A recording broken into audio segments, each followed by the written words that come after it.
पता चलेगा दुनिया को मैं हूँ अब्राहा, यमन का हाकिम, और मेरा ये गिरजाघर छीन लेगा मक्का वालों के पैरों की जमीन। ये होगा अब नया काबा।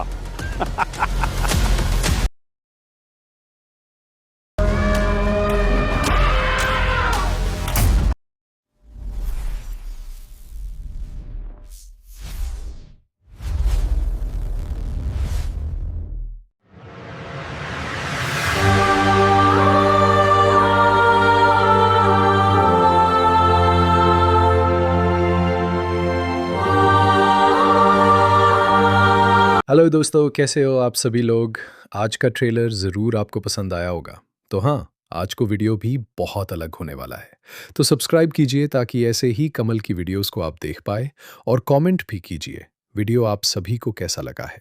और है बिना देरी किए हमारा आज का वीडियो शुरू करते हैं। तो यह बात है सूरह फिल की। अलम तरा कैफ फ़अल रब्बुक बिअस्हाबिल फील। कुरान में बहुत से ऐसी आयतें हैं, मगर हमें नहीं पता उनका मतलब क्या है। और सूरह फिल जो आयत है, क्या आप उसके बारे में जानना चाहोगे? क्या तुमने नहीं देखा कि तुम्हारे परवरदिगार ने हाथी वालों के साथ क्या किया? हम सब जानते हैं कि अल्लाह ने इन हाथी वालों के साथ क्या किया, मगर बहुत से कम लोग यह जानते हैं कि क्यों किया। मुझे अच्छी तरह याद है, हाथी वाले साल ही अल्लाह के नबी की विलादत हुई थी। कौन भूल सकता है वो साल? कौन था अब्राहा? क्यों वह चाहता था मक्का को तोड़ना? से की चमक के आगे भूल जाएंगे सब अल्लाह के उस घर को। बिल्कुल मेरे हुजूर, कहाँ वो मिट्टी का काबा और कहाँ हमारा ये खूबसूरत कलीसा। क्या आप सभी लोग जानना चाहोगे कि इस सूरा का हमारी आज की जिंदगी में क्या कम है? तो ऐसे ही देखते रहिए इस वीडियो को, आप सभी को जल्द ही पता चल जाएगा। अलम तरा कैफ फ़अल रब्बुक बिल फील। अलम यजअल कैदहुम फी तज़लील। बहुत सारी इस्लामिक स्कॉलर्स का कहना है कि सूरह फैल मक्का में इसलिए नाजिल हुई है कि तक के कुरैश को ये सबक दिलाया जा सके कि जिस नबी आप सल्लल्लाहु अलैहि वसल्लम की वो मुखालफत कर रहे हैं, वो नबी असल में अल्लाह का पैगाम दे रहे हैं, जिसका घर काबा है। फैल रहा है, लोग एक एक करके उन पर ईमान ला रहे हैं। तुम क्या कहते हो इस बारे में? मान लो कि मोहम्मद सच्चे हैं, लेकिन फिर भी हमें उन्हें रोकना ही होगा। जरा सोच कर देखो, अगर हम इन बुतों को निकाल फेंकेंगे तो क्या होगा? होगा क्या? न 360 बुत होंगे और ना ही हम सर्दी गर्मी के वो सफर कर सकेंगे। हो सकता है आसपास के कबीले हम पर हमला कर दें, जैसे अब्राहा ने किया था। असल में यह बात है साल 570 ईस्वी की। अभी मोहम्मद सल्लल्लाहु अलैहि वसल्लम की विलादत नहीं हुई थी, और अब राहा ने एक खाली सा बनवाया। वह काली सा हिरे जवारा से सजा हुआ था, और अब राहा को उम्मीद थी कि अभी यह लोग मक्का नहीं जाएंगे, बल्कि कि काली सिया का तवाफ करेंगे, और यमन उसका बिजनेस का नया मार्कस बन जाएगा। देखना अब्जार, ये गिरजाघर यमन की नई तकदीर लिखेगा। वक्त रेत की तरह हाथों से फिसलता गया, मगर काबा की शान में कोई कमी ना आई। सूरज की पहली किरण से ही ना जाने कितने मुल्कों के लोग काबे की तरफ जाते हैं। कई मुल्कों के लोग काबा का तवाफ करते और अपने बुद्धों को चढ़ावा चढ़ाते और अपने मुल्कों को लौट जाते।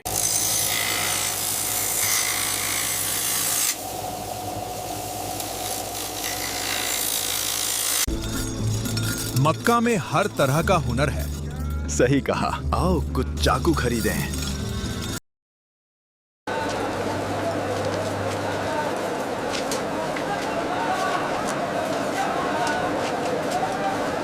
मक्का में सारी दुनिया के फल मिलते हैं। बिल्कुल, वो देखो उधर हिंदुस्तानी सेब भी है।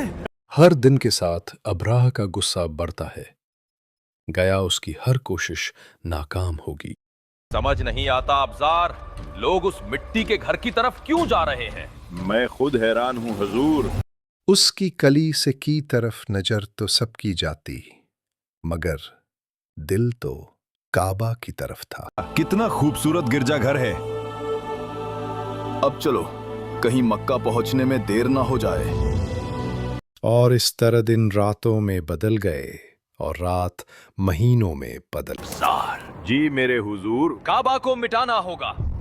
जब तक वो काबा रहेगा, हमारा कलीसा कभी मशहूर नहीं होगा। लेकिन एक वजह चाहिए। वजह भी मिल जाएगी अबसार, वजह भी मिल जाएगी। और कुछ दिनों बाद हमला करने की वजह भी मिल गई।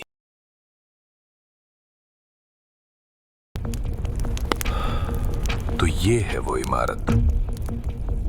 कितनी खूबसूरत है। आज के बाद नहीं रहेगी। चलो जल्दी करो। तुम उस तरफ लगाओ। देखते ही देखते कलीसा आग के शोलों में लिपट गया। शीशे टूटकर गिरने लगे और वो चमचमाती इमारत काला धुआं हो गई। अब चलो, आग अपना काम खुद कर लेगी। मेरा कलीसा, मेरा कलीसा, मेरा कलीसा। अबशार, ये सिर्फ कलीसिया नहीं जलाया गया है, ये मेरी शान, मेरा नाम, मेरा फख्र, सब कुछ जलाया गया है। कौन था जिसने ये जुर्रत की? मैं उसे बर्बाद कर दूंगा। मेरा कलीसा। और इसी बात को वजह बनाकर अब्रहा ने 60,000 सिपाहियों के साथ काबा पर हमला कर दिया। वह सब अपनी ताकत के नशे में निकल पड़े अल्लाह के घर को बर्बाद करने। वक्त आ गया है खुदावंद अब्राहा के लिए जान देने का। क्या तुम तैयार हो? पर हो। रास्ते में उन सभी कबीलों के सरदारों को बंदी बना लिया जिन्होंने काबा का रास्ता दिखाने से मना कर दिया। काबा के लोगों ने जब अब्राहा की फौज को देखा तो अफरा तफरी मच गई। मक्का वालों ने कभी इतने बड़े जानवर को नहीं देखा था। उन हाथियों के आवाजों ने उनके रूह को फना कर दिया। या अल्लाह, ये कौन सी मखलूक है?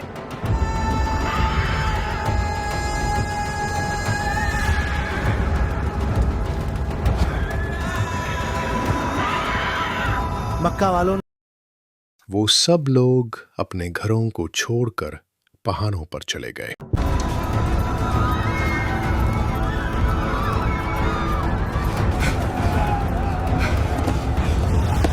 हम मुट्ठी भर लोग इतनी बड़ी फौज का सामना कैसे करेंगे? मक्का के सरदार और मोहम्मद सल्लल्लाहु अलैहि वसल्लम के दादा अब्दुल मुतलिब ने हिम्मत नहीं हारी। उन्होंने खुद फैसला किया कि वह अब्राहा से बात करेंगे। भीख मांगने आए हो तो लौट जाओ, मैं उसे बर्बाद करके ही यहाँ से वापस जाऊंगा। मैं यहाँ अपने 200 ऊंट लेने आया हूँ जिन्हें आपके सिपाहियों ने कैद कर लिया है। कमाल है, मांगे भी तो क्या ऊंट? क्या तुम काबा की सलामती नहीं चाहते? काबा का मालिक अल्लाह है, वो उसकी हिफाजत खुद करेगा। मैं ऊंटों का मालिक हूँ, उनकी हिफाजत मेरी जिम्मेदारी है, लिहाजा मेरे ऊंट मुझे दे दीजिए। कर लिया। मैं उस काबा को तोड़ दूंगा। बिल्कुल मेरे हुजूर। रहे थे।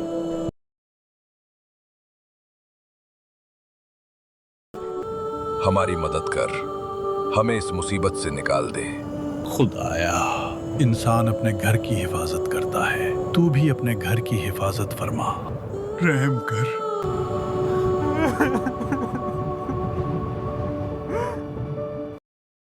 अल्लाह, तेरा घर काबा तेरे हवाले।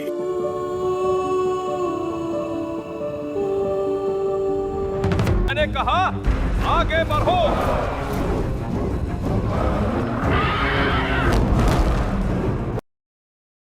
खत्म कर दो।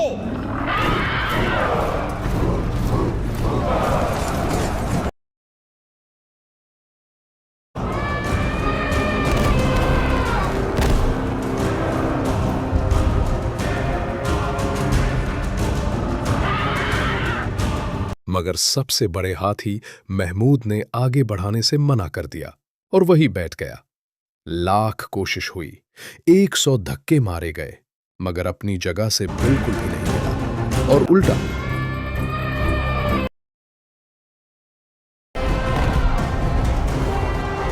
अपने ही लोगों को कुचल दिया।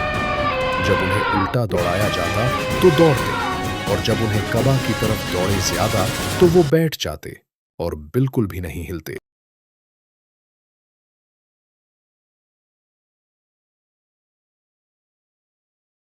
और तभी लोगों ने वह नजारा देखा जिसका तस्वार भी नामुमकिन था। पापा, वो देखिए आसमान की तरफ। ये क्या मुसीबत है। सुभान अल्लाह। देखते ही देखते उन लाखों परिंदों ने आसमां को ढाक लिया।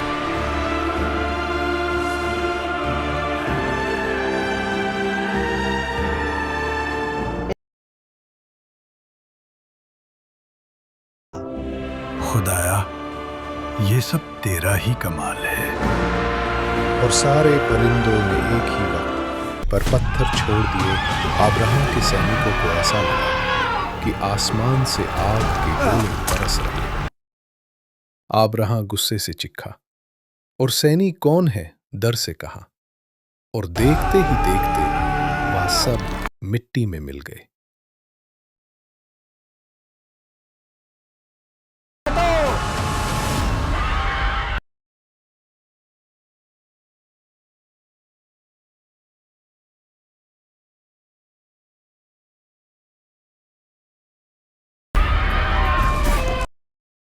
खुदा ने आसमान में बिजाली गोपी।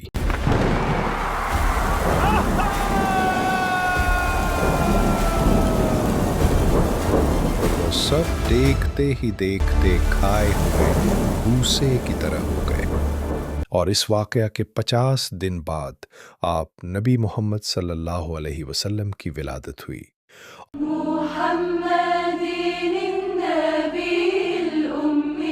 और अगले 10 सालों तक मक्का के लोगों ने सिर्फ एक अल्लाह की इबादत की और जो नबी पर नाजिल हुई है।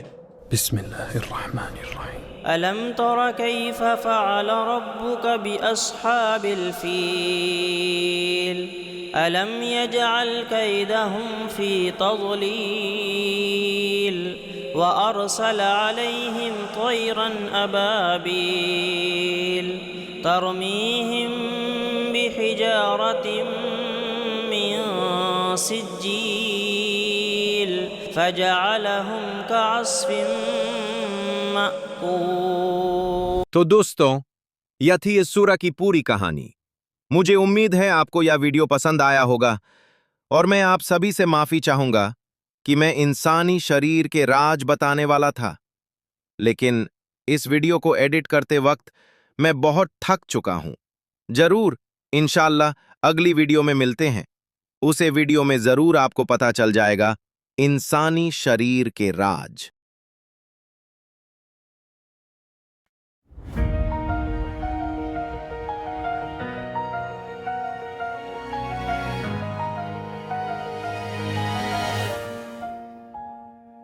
夜空に溶けてゆく君の名前を呼んだ消えそうな流れ星指先で追いかけた遠く離れても鼓動は聞こえてる時間を超えてまだ光はここにあるもしも世界が明日を忘れてもこの想いだけは